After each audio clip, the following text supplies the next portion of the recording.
Bonjour à toutes, bonjour à tous. Nous sommes ravis de vous retrouver pour votre AGA TV, un plateau AGA TV pour les agents généraux. Vous le savez, c'est le 6e de la série dans les conditions du direct.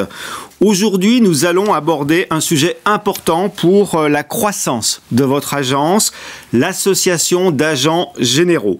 Le titre de ce plateau est « L'union fait la force », point d'interrogation, l'association en débat. Pour vous éclairer sur ce sujet, nous avons le plaisir de recevoir Patrick Évrard. Bonjour Patrick. Bonjour. Vous êtes président d'AGA. Pascal Chaplon. Bonjour Pascal. Bonjour Jean-Luc. Vous êtes président adjoint d'AGA. Nous avons aussi sur le plateau Madame Muriel Publi. Bonjour. Bonjour. Vous êtes animatrice de la formation Réussir son association et c'est la raison pour laquelle vous nous avez rejoint sur ce plateau aujourd'hui. Jérémy Rava, bonjour. Bonjour. Vous êtes agent général Generali. Et puis nous allons retrouver en caméra isolée Céline Baudusseau, juriste fiscaliste d'AGA que nous retrouverons dans le courant de ce débat. Bonjour à toutes, bonjour à tous. Merci. Alors, l'association d'agents généraux, c'est vraiment le sujet de cette AGA TV. Tout d'abord, Patrick Évrard, quels sont les différents modes d'exercice aujourd'hui des agents généraux ? Alors, on peut dire que à 90%, les agents généraux exercent encore en exercice individuel, en forme individuelle. Et donc, il reste 10%. Qui ne le sont pas. Qui ne le sont pas et qui sont en SARL ou en société civile. 90% qui exercent en individuel, mais qui ont tendance désormais à aller vers le IRL, mais ça reste quand même un exercice individuel. Pour autant, depuis maintenant une dizaine d'années, on voit de plus en plus d'agents généraux qui décident de s'associer. Il y a un mouvement... Ah oui, il y a un très très net mouvement vers l'association et c'est bien normal parce que ces dernières années, le métier s'est complexifié. Aussi bien par la réglementation que nous impose l'Europe, mais également par la nécessité qu'ont les agents généraux d'aborder l'ensemble des produits de la gamme. Dans les années 80, 90, 2000, les réseaux d'agents généraux étaient principalement focalisés sur l'assurance automobile, l'assurance habitation. Aujourd'hui, il est absolument indispensable pour développer les agences d'aller vers d'autres marchés. L'assurance de personnes, on en parlera tout à l'heure, mais également l'entreprise et le professionnel. Ces marchés nécessitent de la compétence, nécessitent également un back-office dans l'agence. Donc, les agents essayent de se regrouper pour être plus forts et avoir plus de collaborateurs, tout simplement.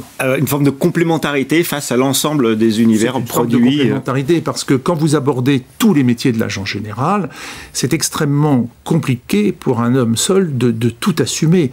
L'agent général, il doit être à la fois un employeur, donc gérer tout le social, il doit être un comptable parce qu'il gère la comptabilité, il doit connaître l'ensemble des produits sur les bouts des doigts, et ça n'est pas... La réglementation associée... La réglementation qui arrive et qui est un poids colossal, extrêmement colossal sur lui, même si les agents généraux là-dessus sont un petit peu mieux que d'autres intermédiaires, puisque la compagnie porte une partie de la réglementation, mais néanmoins, tout ce qui est classeur DDA ou autre, blanchiment d'argent, enfin toutes ces réglementations nouvelles qui sont nées du droit européen et qui s'imposent peu à peu en France, eh bien, toutes ces problématiques renforcent bien évidemment la nécessité d'avoir une vraie complémentarité dans l'agence et d'avoir des gens qui sont de mieux en mieux formés chez les agents généraux.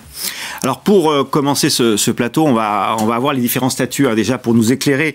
Nous allons rejoindre Céline Baudusseau en caméra isolée. Vous êtes juriste fiscaliste au sein d'AGA. Quels sont les différents statuts, les différents modes d'exercice peut-être, Céline, que vous pouvez nous décrire ?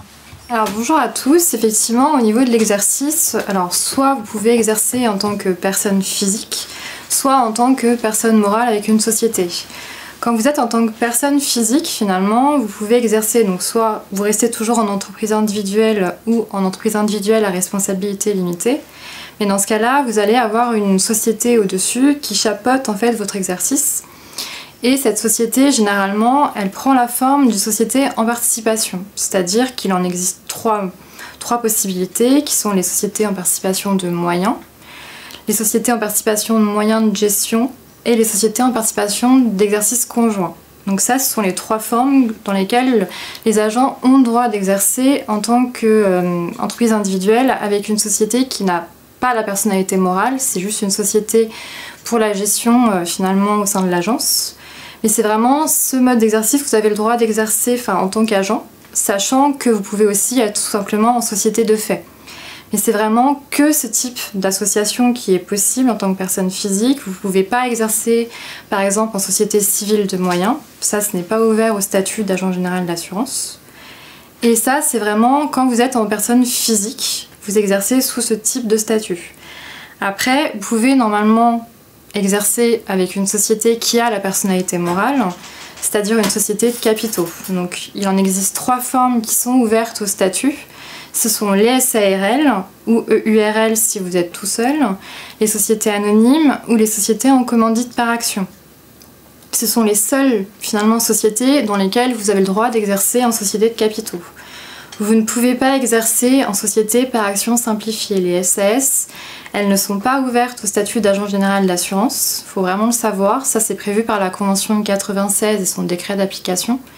Donc c'est vraiment que ces modes d'exercice-là où vous avez le droit d'exercer. Vous restez une profession réglementée avec un mandat. Donc finalement, vous ne pouvez pas exercer comme vous le voulez. Il faut savoir aussi que cette association, donc il faut au moins informer la compagnie que vous voulez exercer en association et il faut un accord express quand vous êtes en société de capitaux. Vous ne pouvez pas dire je vais exercer aujourd'hui en société de capitaux selon votre bon vouloir. C'est vraiment la compagnie qui va vous autoriser et on va voir après pourquoi.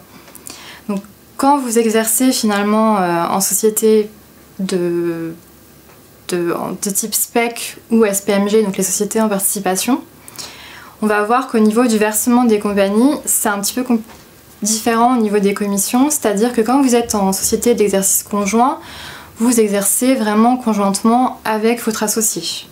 Donc les commissions sont versées sur le compte de l'association, donc de la SPEC, et ensuite il y aura une prépartition des commissions, mais on y reviendra juste dans la slide un peu après. Et sinon l'autre forme, c'est vous êtes en société en participation ou participation de moyens de gestion. Et dans ce cas-là, les commissions, elles sont normalement versées aux agents, puis les agents mettent dans la société en participation de l'argent finalement pour pouvoir payer les charges communes de l'agence.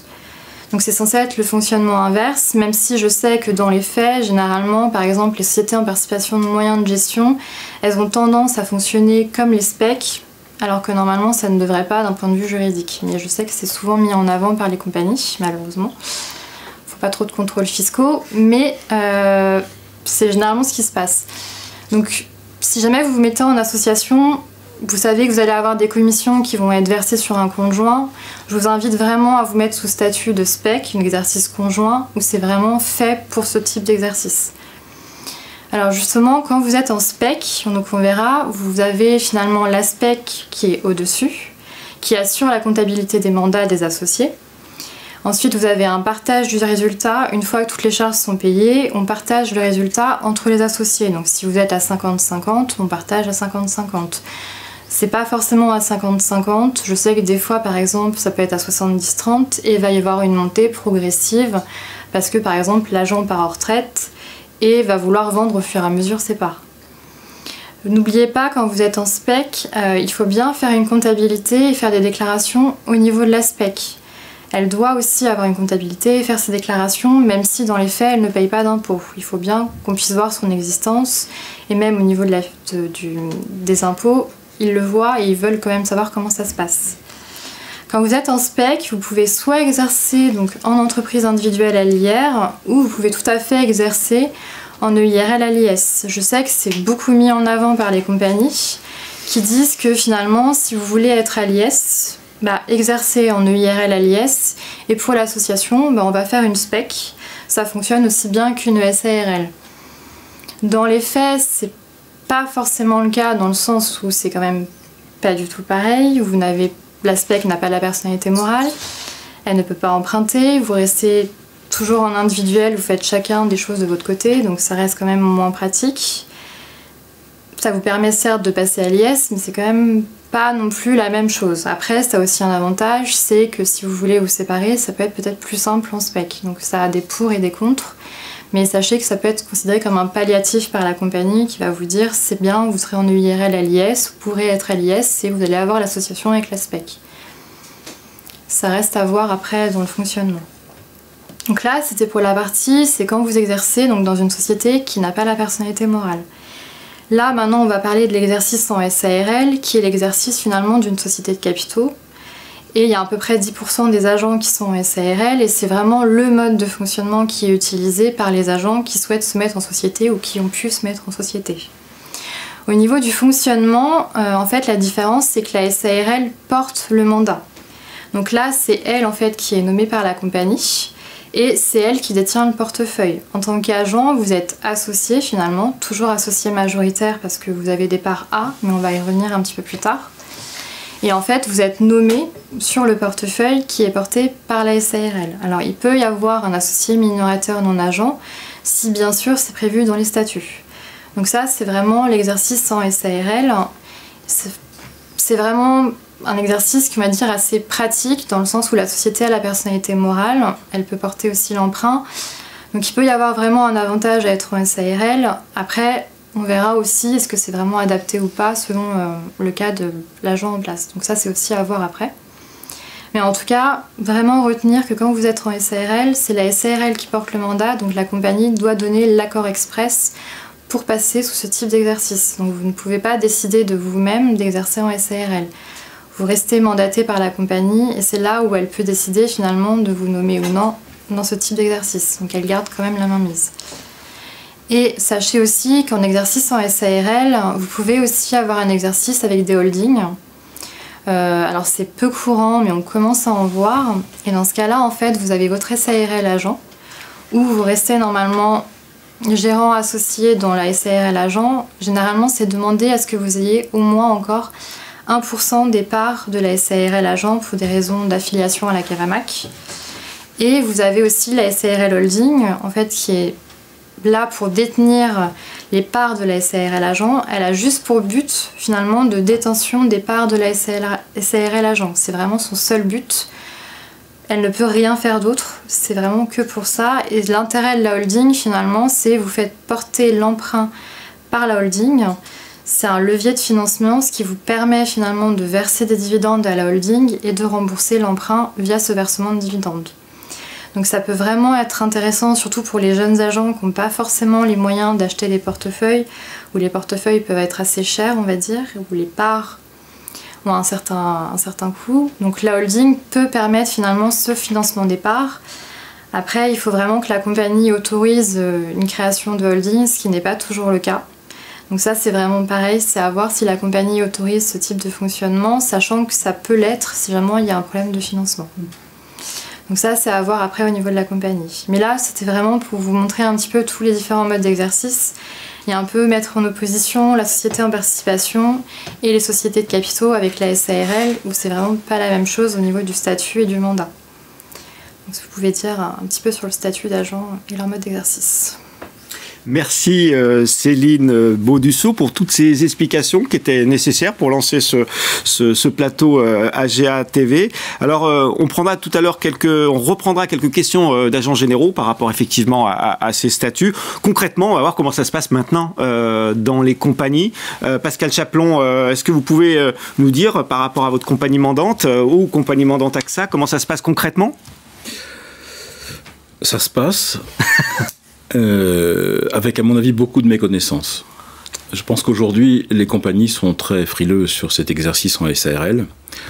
C'est à peu près le seul dispositif qui existe pour avoir une société de capitaux qui soit réellement dans le fonctionnement d'une société de capitaux. Il y a une méconnaissance, à mon avis, importante du dispositif, beaucoup de méfiance. Alors qu'aujourd'hui, on est dans un métier où notre organisation, notre fonctionnement, notre structure d'agence a évolué.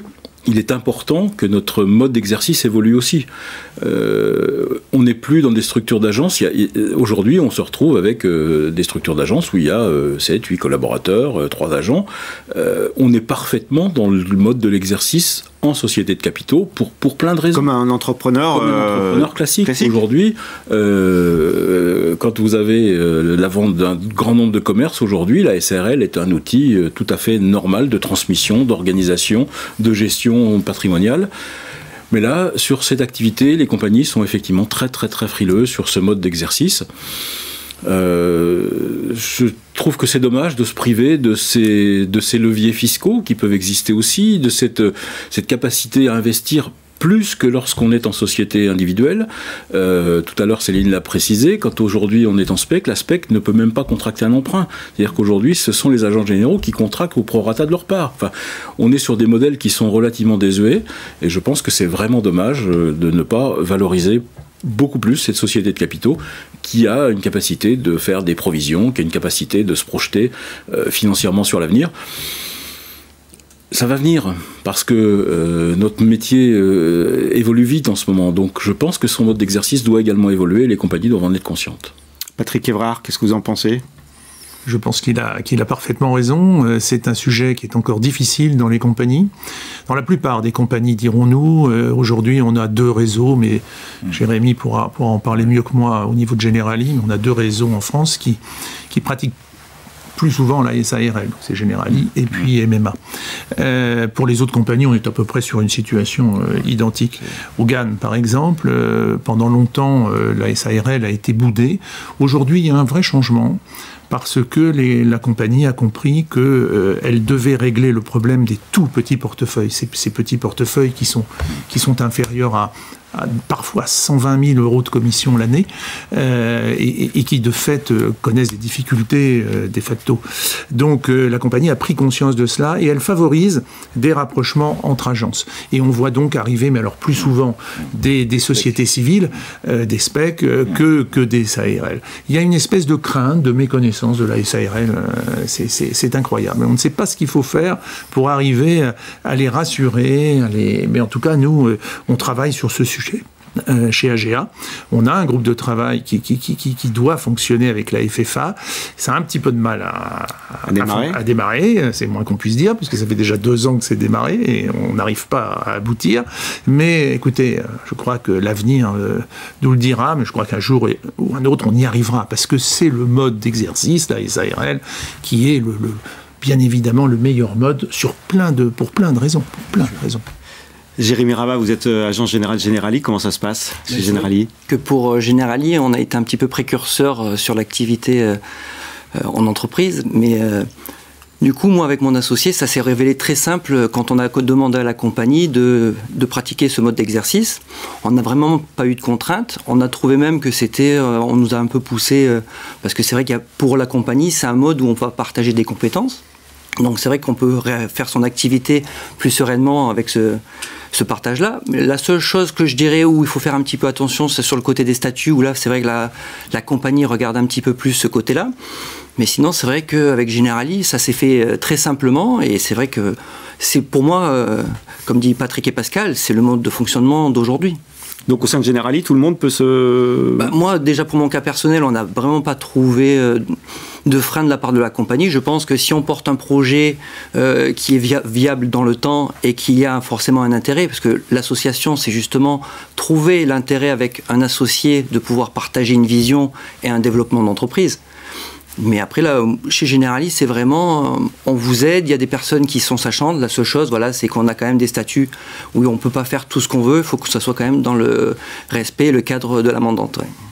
Voyez-vous, il le dit très bien, il y a des personnes qui sont sachantes. Oui. Il n'y a pas des personnes sachantes dans toutes les compagnies. Non. C'est ça la problématique qu'on rencontre, c'est que dans plein de compagnies, il n'y a pas de connaissances. Ils n'ont pas étudié le sujet de façon très précise. Puis, lorsque vous avez des compagnies qui en plus régionalisent la gestion de leur réseau, eh bien forcément, il faut avoir plus de personnes pour le gérer, et c'est là où ça fonctionne pas. En fait, il y a une crainte, une espèce de crainte liée à cette méconnaissance. C'est exactement ce qui est flagrant. Ouais, très flagrant. On va reprendre quelques questions posées par les agents généraux.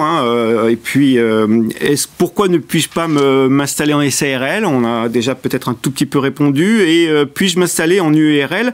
Je ne sais pas si Pascal Chaplon, vous pouvez répondre à ces 2 questions. Mais aujourd'hui, est-ce que c'est possible d'exercer seul ou éventuellement en SARL, comme le dit cet agent ? Alors, On peut effectivement créer une SARL, bien sûr, alors avec toutes les précautions, le passage par toutes les fourches codines des exigences de la mandante. Bien sûr que la SARL peut être constituée. Elle est souvent constituée ou au moment d'un rapprochement avec un autre confrère, ou au moment de la reprise d'un portefeuille qui va associer un autre agent général. Le URL, c'est plus difficile parce qu'aujourd'hui, comme je vous disais, pour les compagnies, la SARL est déjà un moment intellectuellement compliqué à gérer. Et le fait d'être en société tout seul, je pense qu'aujourd'hui, c'est encore pire. Le URL, je parle sous contrôle de Céline, mais je n'ai pas connaissance de beaucoup d'organisations, d'agences qui sont en URL. Après, quand on comprend le métier de l'agent général, on est plutôt effectivement tenté et orienté d'aller vers la SARL pour une mutualisation de compétences, et on en parlera, puisque c'est une des questions qui nous intéresse aujourd'hui, c'est est-ce qu'on peut exercer seul. Donc je pense que la SARL, effectivement, c'est vraiment un outil pour associer des compétences dans un cadre fiscal et social un petit peu mieux organisé que la profession libérale classique. On a vu tout à l'heure, à travers les déclarations 2035 ou 2035 AS, quand vous êtes en SPEC, on est vraiment sur des déclarations de profession libérale, alors qu'on passe sur un autre modèle lorsqu'on est en SR. D'accord. Moi, j'ai peut-être des questions bêtes, je suis désolé parce que le dossier est un petit peu technique. Est-ce qu'il faut demander l'accord de sa compagnie? Est-ce qu'il y a une homogénéité dans les particularités de certaines ou des particularités dans certaines compagnies? Qu'est-ce que les agents finalement ont le droit de faire? Céline, je pense que vous avez quelques éclaircissements à nous apporter sur le sujet. Alors effectivement, les compagnies gardent vraiment la main mise sur le mode d'exercice des agents. C'est-à-dire qu'un agent reste mandaté par la compagnie, donc pour exercer, il faut bien qu'il soit nommé et qu'il ait le mandat. Donc la compagnie peut tout à fait dire moi je veux bien vous nommer, mais je vous nommerai qu'en entreprise individuelle et non pas en société de capitaux. Parce que comme on l'a vu, la société de capitaux, c'est la personne qui est mandatée vu que c'est elle a la personnalité morale. Donc finalement, la compagnie, elle garde la main mise. En fait, vous n'avez en tant qu'agent qu'un droit de créance. En n'ayant qu'un droit de créance, ça signifie que vous n'avez pas la propriété du portefeuille. Elle garde la propriété et elle vous nomme pour exploiter le portefeuille. Donc finalement, elle va décider de votre mode d'exercice. Donc finalement, elle dira vraiment, vous pouvez exercer en entreprise individuelle, ça vous suffit pour passer finalement à l'impôt sur les sociétés et avoir tous les avantages de l'impôt sur les sociétés. Donc ce qui est vrai dans les faits, vous pouvez effectivement avoir les mêmes avantages au niveau de l'impôt sur les sociétés, mais après, comme on l'a déjà dit, au niveau de l'association, c'est quand même pas pareil, c'est quand même beaucoup moins simple en société en participation. Et je sais qu'il y a souvent un reproche aussi qui est fait, c'est qu'on peut peut-être avoir aussi un petit peu moins de crédibilité au niveau des clients en se disant vous n'êtes pas en société de capitaux. Donc là-dessus, c'est vrai que c'est un petit peu compliqué. Mais sachez qu'au niveau des chiffres, pour les agents qui sont aujourd'hui en place, on n'a que 10% des agents qui sont en SARL, il y en a 11% qui sont mis en EURL et vous en avez 79% en entreprise individuelle. Donc ça fait vraiment 80% des agents finalement, enfin 90% des agents qui sont en entreprise individuelle. Donc on voit vraiment que c'est compliqué et que la porte finalement vers la SARL est plutôt vraiment très entrebâillée. C'est vraiment pas ça du tout. Et ça, ce sont les chiffres pour les agents finalement déjà en place. Pour les nouveaux agents, on voit que les compagnies, elles continuent vraiment à pousser vers finalement l'exercice individuel parce qu'elles poussent vers l'entreprise individuelle à responsabilité limitée. C'est-à-dire que maintenant, presque un agent sur deux, quand il veut se mettre en exercice, on lui dit mets-toi en EIRL à l'IS, tu vas pouvoir avoir l'impôt sur les sociétés, tu vas pouvoir gérer un peu comme en SARL, faire des provisions, gérer ta rémunération. Ce qui est vrai au niveau de l'exercice, mais après au niveau de l'association, ça reste compliqué, ça reste fastidieux, ça reste je fais 3 comptabilités, je fais autant de déclarations, j'emprunte toujours individuellement. Donc ça a des avantages et quand même beaucoup d'inconvénients. Donc après, on voit qu'au niveau de la SARL, on a même une baisse, on est passé à 9%. Et en entreprise individuelle, donc il y a toujours 48%. Donc on voit que la tendance des compagnies, c'est toujours de pousser vers l'entreprise individuelle. Donc malheureusement, la SARL pour le moment, c'est pas encore le mode d'exercice qui est, on va dire, privilégié par les compagnies et par de nombreuses compagnies malheureusement. même si nous, on vend plutôt les avantages de cet exercice. Mais là, on voit bien au niveau des chiffres que le statut privilégié par les compagnies, ça reste finalement l'entreprise individuelle et qu'elle garde le choix du fait qu'elle nomme les agents avec le mandat. Donc malheureusement, là-dessus, on n'a pas trop de pouvoir. Jérémy Rava, vous vouliez intervenir C'est vrai que quand je vois un petit peu ce constat de ce mode d'exercice qui est au vu des chiffres à 9% actuellement, c'est vrai que moi ça fait tellement longtemps que je suis en société de capitaux que je me dis, dans le monde où on vit aujourd'hui avec la réglementation, comment rester seul? Parce que je pense que l'URL c'est souvent des personnes qui vont rester seules. Alors aujourd'hui c'est vrai que moi par exemple si je prends mon cas personnel, je suis un spécialiste en vie, mon associé est un très bon technicien en dommages. Comme on dit, en plus il y a d'autres compétences, comme disait Pascal lors de l'introduction, avec la partie management, le social. C'est vrai qu'à aujourd'hui de se dire bien se développer dans chacune des parties, avec aujourd'hui la partie technique et la réglementation qu'on doit faire face. Moi, je me sens beaucoup plus à l'aise d'être associé, de partager ses compétences et tout ce qu'il y a aux côtés de l'activité d'agent d'assurance. Moi, je pense qu'aujourd'hui, c'est vraiment l'exercice de demain pour faire un bon développement. Pour vous, c'est naturel, quoi. Oui, ça me paraît tellement plus vrai. C'est pour ça que je suis un peu surpris quand j'ai vu le chiffre de 9%. J'ai peut-être ce côté générali où on est un petit peu plus en société de capitaux, mais il me semblait que la profession était beaucoup plus représentée en société que ce chiffre de 9%. Pascal Chaplon. Moi, ce qui m'ennuie dans la présentation que l'on voit, c'est que la réticence à passer en SARL va contraindre les agents à organiser des modèles qui sont loin d'être satisfaisants. C'est-à-dire qu'aujourd'hui, on va avoir 2 agents qui vont se mettre chacun en EIRL, qui vont faire une société en participation d'exercice conjoint, société qui n'a toujours pas de personnalité morale et qui ne règle absolument pas la problématique de l'exercice en société. C'est-à-dire que ce sont de fausses organisations sociétales, hormis le fait que l'agent, effectivement, dans son URL, il aura un régime qui sera à l'IS. Mais on ne règle rien. C'est-à-dire que ce qui est d'autant plus embêtant, c'est que les agents qui arrivent dans la profession, on voit bien qu'ils veulent aller vers la société de capitaux. C'est évident. En plus, les compagnies aujourd'hui ont des recrutements qui sont de plus en plus de qualité, des confrères qui arrivent avec déjà un passé professionnel relativement important et solide. Donc, naturellement, ils veulent aller vers la SARL. Sauf qu'aujourd'hui, on voit qu'1 sur 2, il ne va pas y aller au titre de la SARL constitutive pour reprendre l'agence. Donc, il va créer son URL parce que lui, il souhaite avoir cette notion d'impôt société sur ses revenus, mais derrière, il y aura organisation d'une SPEC qui sera toujours pas une personne morale, qui ne pourra toujours pas emprunter. Enfin, on règle rien, mais au contraire, on dérape, je trouve, vers des modèles qui sont un petit peu plus inquiétants. Est-ce qu'il y a des contraintes particulières qu'imposent les compagnies par rapport aux associations entre agents généraux? Alors, les contraintes... oui, il y en a des contraintes, bien sûr, il y a des contraintes. Je pense que aujourd'hui, quand on reprend un portefeuille, si on prend le cas des jeunes confrères, ils ont à présenter un projet d'agence. Ce projet d'agence, d'ailleurs, c'est pour ça qu'on a créé Trajectoire au sein d'AGA, pour les aider à construire ce projet d'agence.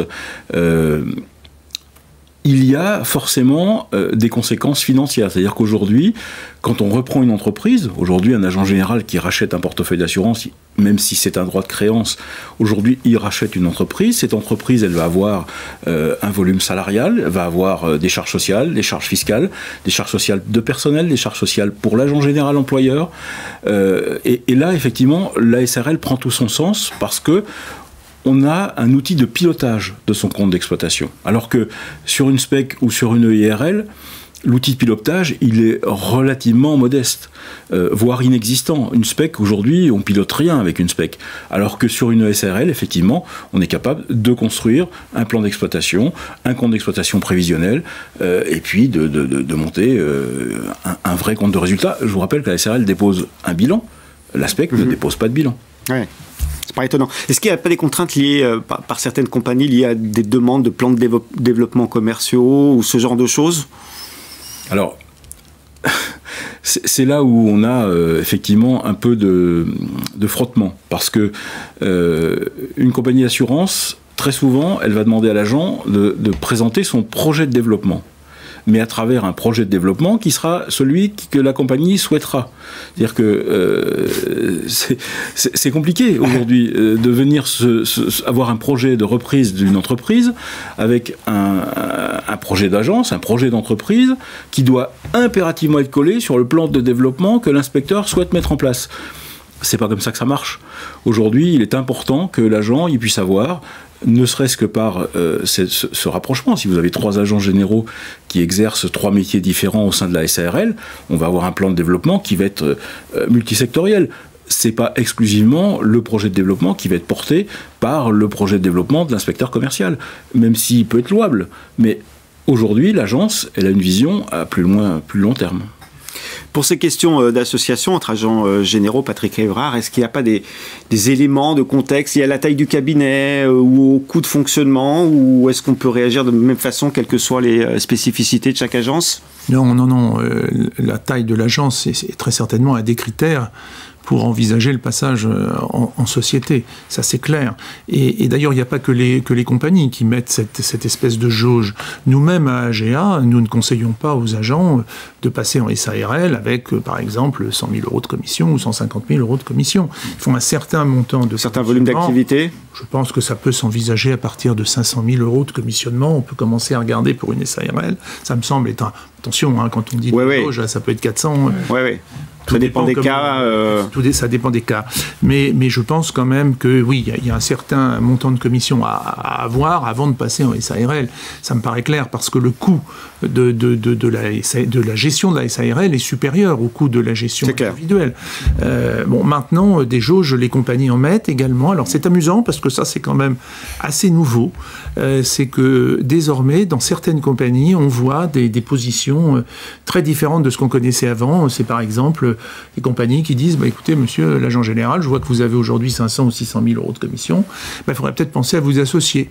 Alors, ils ne raisonnent pas forcément à SARL. Ils raisonnent plutôt en association de personnes physiques comme on l'évoquait tout à l'heure. Céline. Alors ça, c'est très nouveau, parce qu'avant, ça n'existait pas. Et même lorsqu'on est en SARL, ils vous disent le jour où vous partez à la retraite, non, on vous oblige un associé pour gérer. Parce qu'ils ont compris quand même. Ils ont des fois du mal à comprendre le fonctionnement de la SARL, on l'a dit tout à l'heure, même beaucoup de difficultés. Mais ça, au moins, ils ont compris que l'association, en fait, avait du sens. L'association était une chance. C'était une chance pour les agents et de facto une chance pour eux.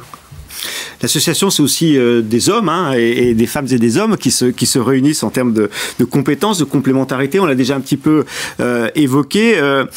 Il faut que ça matche dans ces unions d'associations entre agents. Muriel, vous formez très très souvent des agents généraux. Est-ce que vous pouvez nous parler des réussites et peut-être aussi des échecs, ou pourquoi il y a ce type de problèmes ou de réussites chez les agents généraux? Alors effectivement, il faut que ça matche, parce que c'est une aventure humaine et que la combinaison doit fonctionner. Et quand on regarde bien, c'est clair que des associés passent plus de temps ensemble qu'ils n'en passent avec leur conjoint. Donc, c'est vrai que pas faux. Donc c'est engageant humainement. Donc il faut vraiment que le courant passe et qu'il passe bien. Sinon c'est compliqué. Alors, ce que je constate souvent, c'est que les agents, quand ils sont sur le point de s'associer, la première préoccupation qu'ils ont, c'est de choisir le statut, de s'attaquer aux enjeux financiers et juridiques et fiscaux, et que naturellement, les enjeux humains, c'est quelque chose qui est souvent occulté, alors que c'est effectivement une aventure humaine. Donc, on se rend compte que quand on occulte les enjeux humains, ça crée des problèmes. Alors, quel type de problème? Déjà, il faut trouver on a vu le bon casting, trouver la bonne personne avec qui s'associer, ça c'est déjà la première chose. Il ne faut pas se tromper sur le choix de son associé. En termes de complémentarité, c'est ça surtout? Effectivement. Alors ce qui fonctionne bien, ce qu'on a pu constater, c'est effectivement des profils avec des spécialités différentes. Ouais. Pour effectivement jouer ce jeu de synergie de complémentarité dont on parlait, puisque très clairement, comme disait Patrick, un agent ne peut pas être un expert à la fois en tout. De la finance, de la technique d'assurance, des relations humaines, c'est pas possible. Donc, on a besoin de faire jouer ce jeu de complémentarité, ça c'est la première chose. Ce qui est intéressant aussi, c'est de faire une complémentarité sur les profils de personnalité. Ça, c'est aussi intéressant parce qu'effectivement, quand on a un associé qui est un petit peu plus extraverti et puis un autre un peu plus introverti, on se rend compte qu'avec les clients, par exemple, les clients peuvent trouver un peu plus d'affinité avec certains profils que d'autres. Il y a également la complémentarité en termes d'âge qui peut être intéressante, puisque ce que je vois régulièrement, c'est des associations avec de générations différentes. Et donc effectivement, ça peut permettre d'élargir le portefeuille de clients parce que les clients peuvent être attirés par l'un ou par l'autre. Voilà, un profil d'agent. Donc des jeunes agents vont plus naturellement appeler des clients un petit peu plus jeunes. Et donc ce jeu de complémentarité va être particulièrement intéressant. Donc complémentarité avant tout, le match gagnant c'est ça quoi. Hein. Alors faut pas se ressembler en fait. Alors le match gagnant c'est pas se ressembler trop parce qu'effectivement si on a deux clones, on joue plus le jeu de la complémentarité et on n'a plus le 1 + 1 = 3. Il faut chercher la synergie avec la complémentarité. En revanche, ce qui va être intéressant, c'est de bien veiller à partager des valeurs, une vision de comment doit être managée une agence, gérer une agence. Donc il faut quand même que les visions soient relativement alignées et que les ambitions pour l'agence soient effectivement, qu'on soit en phase sur là où on a envie d'emmener le bateau. Donc il y a des facteurs humains en fait qui sont très importants pour ces associations d'agents. Pascal, vous voulez... Je pense que ce qui est important, c'est que pour que l'association réussisse, il ne faut pas que les agents fassent le même métier. À partir du moment où 2-3 agents exercent exactement le même métier sur la même catégorie de clients, sur le même type de clients, c'est compliqué. Alors que, oui, il y a des questions de territoire. Si tout le monde a le même territoire, ça paraît évident que... Mais la synergie, elle est là. C'est-à-dire qu'aujourd'hui, on ne peut pas être effectivement performant en assurance collective, on ne peut pas être performant sur les risques d'entreprise, on ne peut pas être performant sur les risques d'assurance de personnes, sur l'assurance emprunteur, sur... tous ces sujets-là, effectivement, sont des métiers de spécialité. Je pense que, globalement, le bon schéma, c'est une association de compétences. Alors bien sûr, après, il faut s'entendre. Il faut que les gens... Il faut du feeling, il faut que ça passe bien, les mêmes objects aussi peut-être. Le mariage forcé n'a jamais bien marché. Donc aujourd'hui, on est effectivement dans une association de compétences, mais c'est vrai que... il faut que les gens aient envie de travailler ensemble. Parce que s'ils n'ont pas envie de travailler ensemble et qu'ils ne partagent pas les mêmes valeurs, ne serait-ce que pour le pilotage des collaborateurs, c'est compliqué. Si vous avez 3 visions différentes de management au sein d'une agence avec 3 associés, je pense qu'il faut se mettre à la place des collaborateurs. À un moment donné, ça va être un peu la panique. Donc, ce sont vraiment, je pense, des associations de compétences qui sont à la base, et derrière, effectivement, des hommes ou des femmes qui ont envie de travailler ensemble. Je pense à mon voisin d'à côté qui a un associé avec qui il a partagé bien plus que sa vie professionnelle. Et c'est important. Pour revenir sur le process, donc dites-moi bien, pour les agents qui nous regardent, il faut un agrément de la compagnie mandante au bout du processus. Jérémy, c'est ça ? Oui, c'est ça. C'est toujours la compagnie mandante qui valide. Qui valide ou pas ? Oui, qui valide ou pas, oui, tout à fait. D'accord. Pascal, vous voulez revenir là-dessus ? Il y a des cas qui sont compliqués à gérer, non ? Les cas compliqués à gérer, c'est quand la compagnie décide de choisir l'associé qu'elle va mettre à un agent général en place. Ah, ça c'est possible. C'est-à-dire qu'elle vous dit, vous allez vous associer avec tel agent général. Et là, ça arrive. Et là, ça arrive. C'est-à-dire que l'agent général va découvrir son associé quasiment au moment où il va... Alors qu'on dit qu'on passe plus de temps avec son associé qu'à la maison. Donc c'est pour ça que j'ai utilisé tout à l'heure le terme de mariage forcé. C'est un peu compliqué. Quand vous choisissez pas la personne avec qui vous allez passer votre temps, et il y en a beaucoup qui sont dans ce genre de situation ? Il y en a. Plus qu'il en devrait en tout cas. Oui. Bah oui, parce que forcer une union professionnelle, c'est quand même un peu... Et on n'est pas dans un facteur en 2021, ça paraît un peu bizarre, non ? Eh oui, mais on n'est pas dans un facteur de réussite. Et c'est pour ça que je disais tout à l'heure que cette méconnaissance de ce schéma de fonctionnement, de composition d'une société, aujourd'hui, comment on peut imaginer reprendre conjointement une entreprise et découvrir que son associé, il va partir en stage, et puis le rencontrer une fois ? Patrick, qu'est-ce que vous en pensez ? Ça paraît... Enfin, moi, ça m'étonne. Quand j'entends ce que dit mon ami Pascal, rien que de l'entendre, ça me choque, mais malheureusement, il a raison. Il a 100% raison. Et on est dans une ambiguïté. absolument parfaite.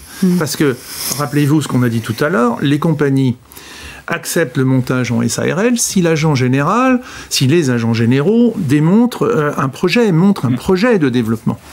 Et d'un autre côté, ils imposent parfois à un agent général un associé qu'il ne connaît même pas. Comment voulez-vous avoir un projet de développement quand vous vous rencontrez comme ça, un beau lundi matin, et on vous dit on a décidé de vous associer ensemble. Voilà, et vous allez travailler avec madame Untel ou monsieur Untel. C'est irréaliste. Et pour autant, ça se fait encore, et ça se fait beaucoup. Ça se fait beaucoup. Et ça tient à ce caractère absolument réducteur qui fait que, même en SARL, la compagnie reste détenteur du pouvoir de nommer ou de ne pas nommer un agent général.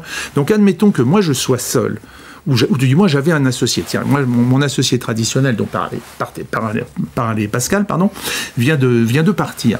Bon, il a bien fallu que je trouve un remplaçant. Ça va, ils m'ont agréé mes remplaçants. J'en ai pris 2. Mais s'ils ne me les avaient pas agréés, eh bien j'étais dans l'ennui. Et de facto, ils auraient pu m'imposer quelqu'un, comme ça, du jour au lendemain. Donc forcément, je me serais battu. Mais on est loin des valeurs. Mais on est loin des valeurs. Présentait Muriel. Ah oui, le matching dont on parlait, qui était essentiel à l'activité. C'est ahurissant. C'est seulement ahurissant. Alors, je vais peut-être poser une question à Céline. Alors, si effectivement la compagnie impose d'une certaine façon l'agent général, qu'est-ce qui se passe en cas d'échec de l'association? Est-ce qu'elle porte une certaine forme de responsabilité? Céline, vous pouvez nous éclairer là-dessus? Malheureusement, si l'association est un échec, il va falloir se séparer et la compagnie, elle va intervenir dans le sens où que vous soyez en société en participation ou en SARL, à un moment, vous n'allez pas rester ensemble. Donc elle va vous aider finalement pour répartir le portefeuille. Mais ça va s'arrêter là. C'est-à-dire que par exemple, si jamais il y a des parts vacantes au niveau de la SARL, il va falloir que vous trouviez quelqu'un qui veut peut-être prendre votre place au sein de l'association. Ou alors, il va peut-être falloir finalement mettre fin à la SARL. Alors, ce qu'on peut voir, c'est qu'il y en a peut-être 3 en place, il y en a 2 qui restent dans la SARL et 1 qui s'en va avec son bout, entre guillemets, de portefeuille. Mais c'est quand même pas très pratique. Généralement, ce qui se passe, c'est qu'on dit, tant pis, on va mettre fin à l'association, on va mettre fin à la SARL. Là, fiscalement, ça coûte très très cher. C'est-à-dire que vous allez avoir une double peine au niveau de l'imposition, entre une plus-value et un boni liquidation imposable. Donc finalement, la fin de l'association, c'est pas tip-top, on va dire, au niveau fiscal.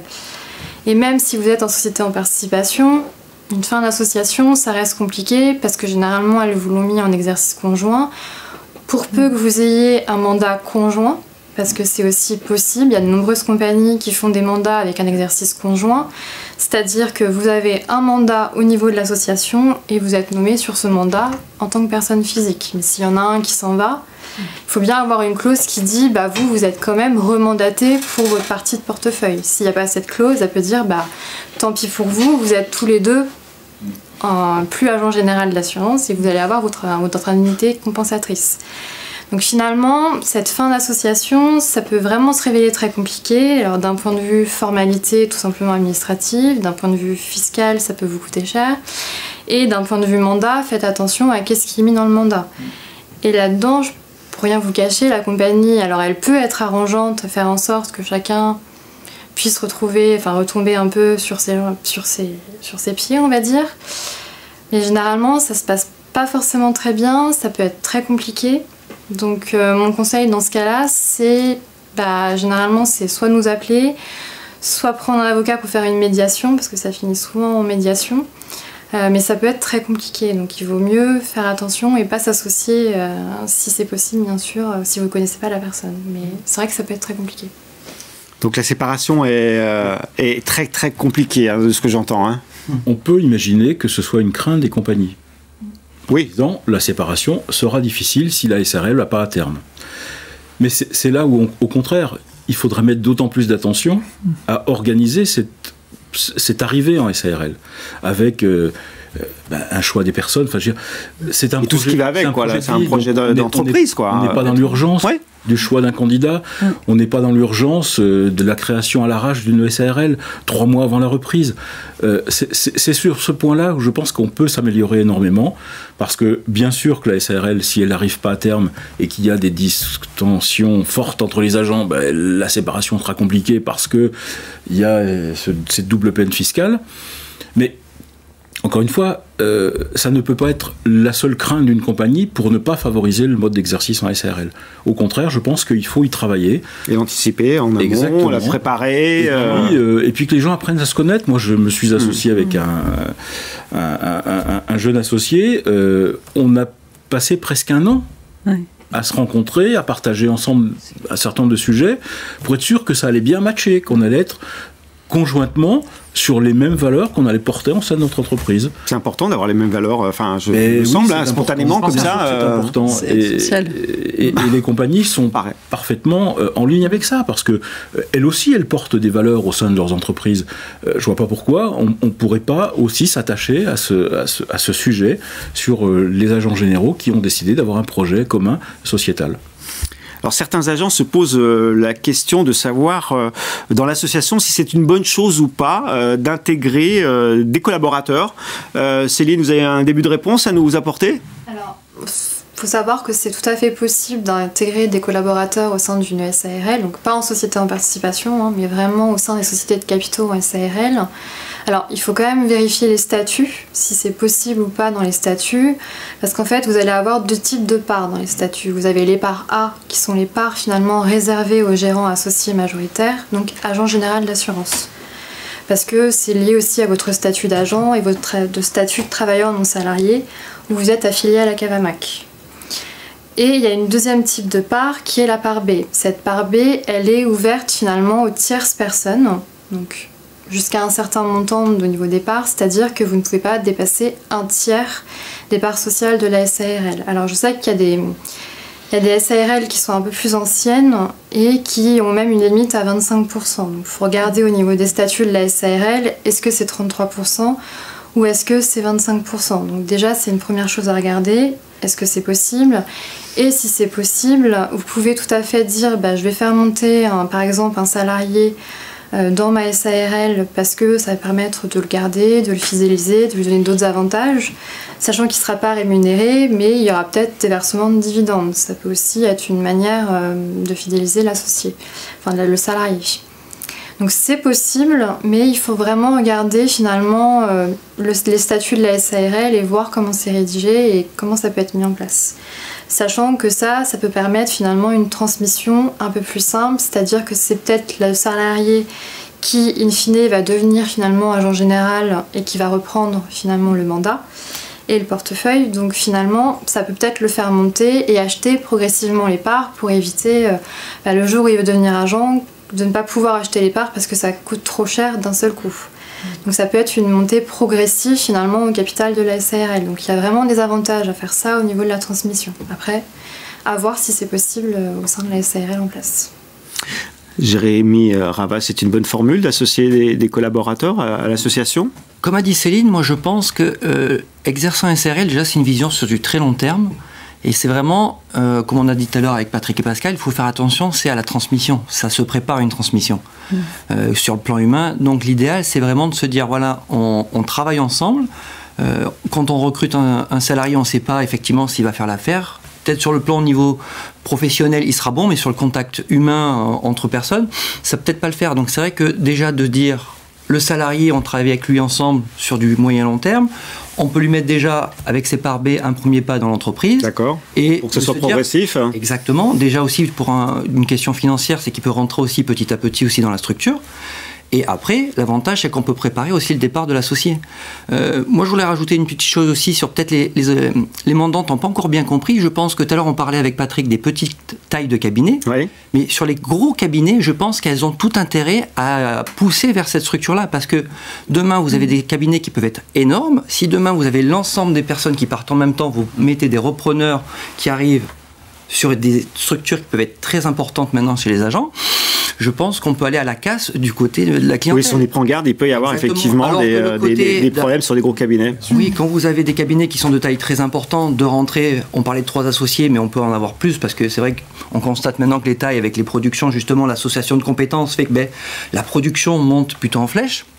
Et c'est vrai que de rentrer des associés qui commencent à connaître les clients sur plusieurs années et pas sur on les met en place et ils découvrent la clientèle alors qu'il n'y a plus les anciens, je pense que c'est aussi les compagnies devaient prendre en compte aussi ce côté-là de dire ça pérennise aussi la clientèle pour les agents, ça facilite les agents, les futurs associés à travailler entre eux, mais pour les compagnies aussi, ça permet aussi de ne pas avoir de casse au niveau de la clientèle qui pourrait partir parce qu'effectivement, le remplaçant, il arrive, on la connaît un petit peu. Je pense un peu comme l'association, les clients aussi de besoin de connaître avec les personnes avec lesquelles elles travaillent. Même si on représente toujours une compagnie, c'est vrai que les clients cherchent plutôt la compétence de telle ou telle personne au sein du cabinet. C'est vrai que je pense qu'aujourd'hui, c'est l'association aussi des clients, mais aussi de bien intégrer aussi ses clients sur du long terme. Pour revenir à l'intégration des collaborateurs dans l'association, est-ce que ça fonctionne? Vous, Muriel, vous faites de la formation pour beaucoup d'agents généraux. Est-ce que ça marche, l'intégration des collaborateurs dans ces associations? Alors, je dirais que ça dépend. Il n'y a pas de réponse tranchée? Non, parce qu'il y a des avantages, il y a des gros avantages qu'on a évoqués à intégrer un collaborateur, c'est qu'effectivement, l'agent le connaît, parce qu'il a déjà vu travailler, collaborer, donc professionnellement, on se connaît déjà. Donc, il y a quelque chose de très intéressant à ce niveau-là. Maintenant, humainement, il peut y avoir parfois il y a 2 écueils, en tout cas, sur lesquels il faut être vigilant. Le premier, c'est la question du positionnement. C'est-à-dire que quand un collaborateur devient associé avec un agent, il y a une question de comment je prends ma place, ma juste place par rapport à l'agent. Voilà. C'est ça, exactement. D'accord. Comment je sors de ce lien de subordination dans lequel j'ai pu vivre pendant parfois longtemps. Et donc il faut que l'agent en place soit suffisamment actif pour aider le collaborateur à prendre sa place, sa juste place. Et puis il faut que le collaborateur arrive aussi à occuper cette place. Donc ça, c'est le premier point de vigilance. Et le deuxième, c'est vis-à-vis des anciens collaborateurs, des anciens salariés. Il peut y avoir des questions de jalousie, donc il y a quelque chose à gérer. À gérer en termes de management et de projet. Mais il faut simplement être attentif à ces deux aspects-là et bien les encadrer. Et pour autant que ce soit géré, ça peut fonctionner très bien. Ça peut fonctionner. Et être une excellente solution. À mon avis, il y a des prérequis. C'est-à-dire qu'aujourd'hui, intégrer un collaborateur au titre des parts B dans une SARL, c'est pour qu'il devienne part A. Oui, il faut se projeter sur cette dynamique-là. Si c'est intégrer un associé pour ne pas voir partir ce collaborateur sans rien lui proposer derrière, je pense que c'est voué à l'échec. Malheureusement, on n'a que 10% des agents généraux aujourd'hui qui sont en format sociétal. Ça veut dire qu'on a été obligé, pour pouvoir continuer de garder des collaborateurs de grande valeur au sein de nos cabinets, modifier la convention collective pour arriver à la création de ces classes 5 bis et 6, qui sont des classes plutôt qui sont cadres, parce que aujourd'hui, quand vous êtes en société d'exercice conjoint, vous n'avez pas de possibilité. Donc, hormis de passer par la convention collective et d'amener un statut un peu plus d'encadrement pour ces collaborateurs qui leur amèneront peut-être de la maturité et qui permettra à terme de les embarquer dans une association. Mais je pense que associer un collaborateur, c'est important. Je pense que c'est vraiment à réfléchir, mais il faut avoir un projet. C'est-à-dire l'associer pour dire je le fais pour simplement le garder, ça ne suffit pas. Ça marche pas. Il faut aller plus loin. Moi, je tiens à rajouter quelque chose et alerter aussi nos consoeurs et nos confrères sur ce point. Moi, j'ai vécu ça. Hein. J'ai associé un salarié qui a été salarié chez moi pendant 5 années et qui a racheté des parts au fur et à mesure, des parts B, puis qui un beau jour est devenu agent général au sein de la société. Ça s'est superbement bien passé et ça se passe toujours très bien. Mais attention, prenez garde à bien prévenir la compagnie de votre projet. Ah oui, et cet aspect-là aussi. Si on rentre dans le schéma. Si vous faites acheter un salarié des parts et qu'à un moment donné, la compagnie vous dise « moi, j'en veux pas de votre gars là, vous faites des déçus, et puis vous vous retrouvez avec un associé, certes minoritaire, mais qui peut vous pourrir un peu la vie dans la gestion de votre société. Donc, je crois que quand on veut faire ça, il faut préalablement bien le faire dans le cadre d'un projet accepté par la compagnie, sinon vous aurez des surprises. Donc dans ce cas-là, comment faut-il faire? Il faut d'abord demander à la compagnie avant de le proposer. Il faut dire à la compagnie, j'ai un projet d'association. D'accord. J'ai ce garçon ou cette femme avec laquelle je peux m'associer, je pense qu'ils sont bons. Recevez-les, regardez ce que vous en pensez. Ils vous donneront pas tout de suite l'accord, mais enfin, au moins, ils vous diront, oui, ça c'est possible, ça c'est pas possible. Je crois qu'il faut... En tout cas, je vous alerte là-dessus, parce que sinon, vous rentrez dans des difficultés importantes. On arrive quasiment au terme de ce plateau. C'est le moment de la projection aussi sur l'avenir. Patrick Evrard, pardon. Pour terminer, est-ce que vous pouvez nous projeter? C'est quoi les perspectives à venir par rapport à ces statuts que nous avons longuement évoqués aujourd'hui? Je crois que tout le monde l'a dit ce matin. Je crois que c'est incontestable que le modèle associatif est le bon modèle. Et je crois que partout où on le voit, ça fonctionne. De plus en plus de compagnies rentrent dans ce modèle. Ça ne veut pas forcément dire qu'à l'intérieur de ce modèle associatif, la SARL soit une panacée. C'est ce que l'on a montré aussi. Oui, il y a des avantages, des inconvénients. Il y a des avantages, des inconvénients. Il faut mesurer ça en amont. Il faut y réfléchir. Mais l'association est sans conteste le bon modèle d'exercice. Et on le verra dans l'avenir, c'est certain, puisque aujourd'hui, un agent général, je l'ai dit tout à l'heure, il doit absolument tout faire. Un agent général qui n'assierait son développement que sur le seul produit automobile vivrait en danger une grande partie de sa vie. Il faut que les agents généraux montent en compétences dans tous les domaines d'activité. Pour ce faire, il faut être associé. Véritablement, il faut être associé, il faut avoir une certaine structure. Donc je crois que, oui, le modèle associatif est le bon. Les compagnies, elles sont encore froides. Et on l'a dit aussi, pourquoi voilà, elles imaginent que tout le monde va se disputer, que tout le monde va se quitter, que tout le monde... Mais même eux, ils nous quittent. Moi, j'ai connu plus de directeurs généraux qu'on n'en fabriquera jamais.